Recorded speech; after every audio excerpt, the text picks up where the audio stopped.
I was reflecting on something that Laney Basham wrote in his book With Winning in Mind.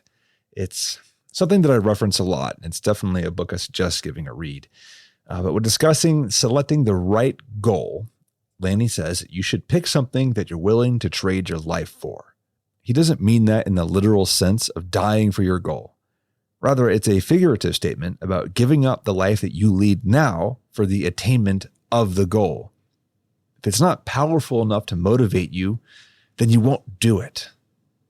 In the last episode, we talked about the martial marksman mindset, and I had an aside about homeostasis. And the context was that driving changes in your life means introducing some stress. That stress could be physical, mental, or something else. The point was that introducing sufficient stress signals to your mind and body that something has to change in order to make that stress less impactful the next time. While writing that post, I had a very long aside about how difficult this actually is. And eventually I decided just to break it off into its own article, which is what we're talking about today. Now, I don't want to undersell you on how difficult it is to make this process happen. Part of that change happens slowly, and you're not going to get any kind of improvement that you want to see after just a handful of exposure to the right kind of stress. It takes hundreds, if not thousands of hours of exposures over time to make this happen. And eventually, and probably a lot sooner rather than later, pursuing this kind of change runs into what I call the homeostasis problem. But before that, welcome to the Everyday Marksman, the podcast where it's all about tactical skills for living a more adventurous life. I'm your host, Matt Robertson. Our website's everydaymarksman.co. There you'll find today's show notes, our YouTube channel, articles, our blog, our awesome community of marksmen just like you. I am glad you are here with me today. So we're continuing our journey talking about the martial marksman and his mindset. And today's theme is the homeostasis problem. So if you recall from the last episode, homeostasis is the tendency towards stable equilibrium between interdependent elements. That's a mouthful. When it comes to driving change, you might think this is a status quo bias. We tend to want to keep things as they are because it's familiar and comfortable. Now, this all makes sense when you're thinking about introducing stress by lifting a weight or building a habit for dry practice. But here's where the problem usually comes in. Usually. You see, the interdependent elements part of that equation is more than just yourself. Humans are social creatures, and we tend to surround ourselves with people like us. Your lifestyle, as it exists today, is probably organized in a way that best supports the current status quo. Here's an example. Let's say you get back from a long day at work and have dinner with the family. And after the kid or kids go to bed, you and your wife have a ritual of talking for a little while, then watching something on Netflix for a bit. And after that, you scroll through social media, trade a few posts back and forth, and then go to bed. Both of you probably view this as, air quote, together time. So what happens if you decide that you want to spend 30 minutes a night practicing rifle drills by yourself? And the only available time is when you would otherwise be watching Netflix together. That's the challenge. When you introduce stress to drive a change, you're not just pushing against your own willpower, but you're pushing up against the entire lifestyle and your social circle and other elements that have little to no reason to challenge the status quo.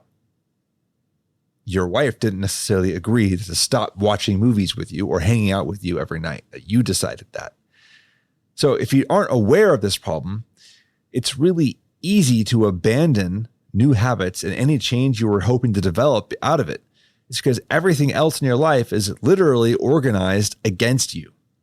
So how do we work this problem? Let's go back to that together time example. At first, you probably won't think this is an issue.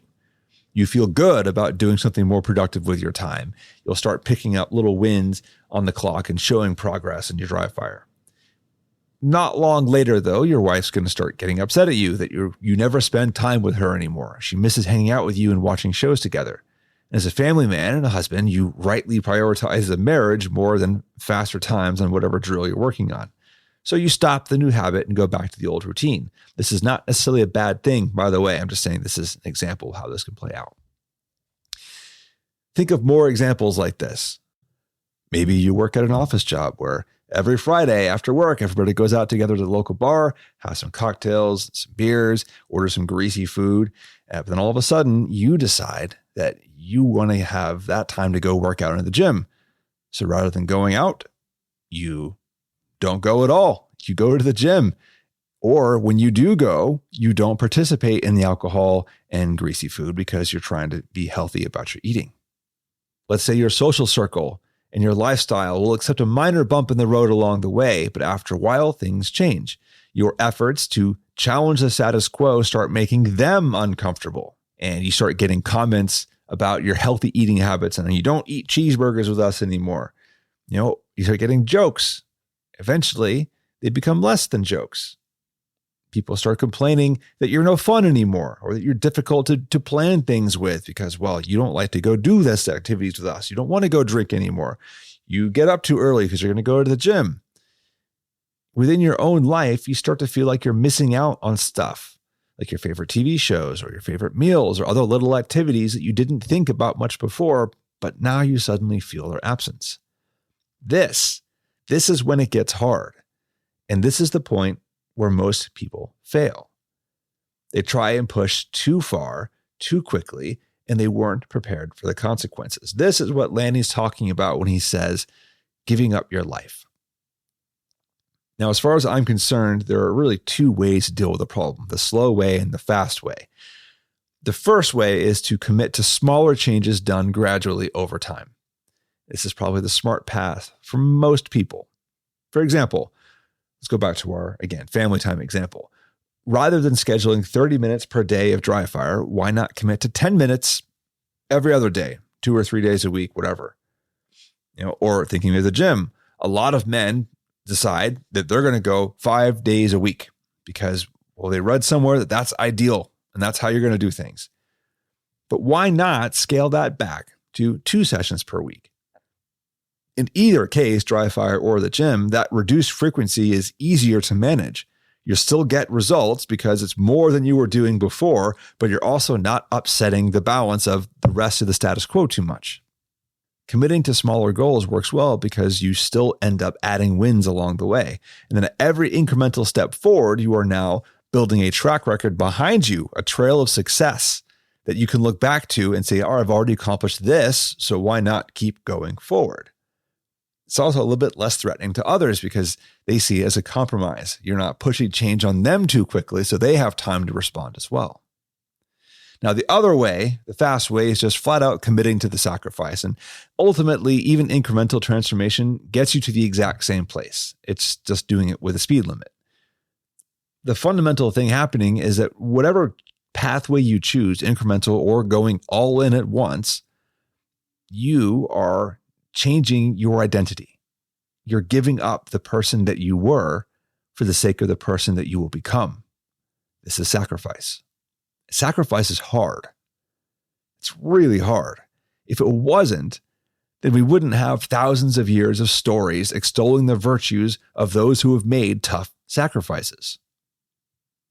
The whole point is changing your self-image to be that of someone who is and does the kinds of things that you want for yourself. Now, whether you do that quickly or slowly is up to you and how much discomfort you and your life can tolerate in the process. But the sacrifice must happen regardless. Transformation is never comfortable or easy. That's just the nature of the game. So what of our friends or family who might become uncomfortable in the process too? Look, I don't have an easy solution for that. The best thing you can do is try and get them on board and become your support team, if not joining you in that process as well. In the worst case, it might mean losing friends along the way or giving up on a goal for the sake of your family. Again, don't sacrifice your family for arbitrary dry fire time. There are no solutions here. There's only trade-offs. So what's the path forward here? Look, I didn't plan to publish this the first few weeks of 2024 when everybody's fresh onto the New Year's resolutions. I actually planned to write it a while ago, but hey, the timing worked out anyway. This topic came up because I was talking about mindset. And the most important component of mindset for us and for martial marksmen specifically is the concept of the self-image. Who are you? What do you stand for? Is the person you are today representative of who you want to be? If not, that's fine. What are you doing to change that? What are you willing to give up to change that? Remember, complex systems can only tolerate so much stress at once before they break down. Change, especially radical change, is stress. So the best way to go about this is you have to limit the amount of stress or change that you're pushing into your life to just a few things at a time, and let the good things come to you in the process. That is the bottom line here. That's the final message.